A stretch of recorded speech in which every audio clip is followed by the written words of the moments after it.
家長都係第一次做家長，佢點樣去做家長，其實都係睇佢父母嘅啫喎，係咪先？家長呢，佢哋用啲負面嘅説話啦，甚至呢經常呢去批評佢哋嘅小朋友呢，佢可能佢自己都唔自覺。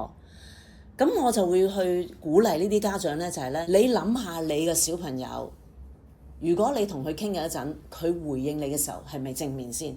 如果佢回應你嘅時候係正面嘅話呢，即係話呢，你講嘅嘢都 OK。但如果佢回應你嘅時候呢，佢都係呢好負面啊，講啲説話好負氣嘅話呢，咁即係話呢，你本身你家長講嘅嘢呢係咁有問題嗰陣呢，嗱，你就會覺得你咁樣講嘢，好啦，暫停一下。如果嗰個你嘅小朋友無論佢細個好或者大個都好，佢咁樣同你講嘅話呢，首先呢，你靜一靜先。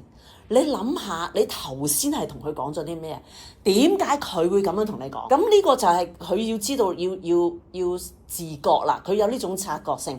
嗱，家長咧真係要學識有呢種察覺嘅能力。如果你唔想你嘅小朋友經常講啲負氣嘅説話、負面嘅説話嘅話咧，你就要諗下係咪你造成佢係咁嘅咧？咁你就要諗下，你係咪經常都講啲負氣嘅説話，包括一啲批評嘅説話。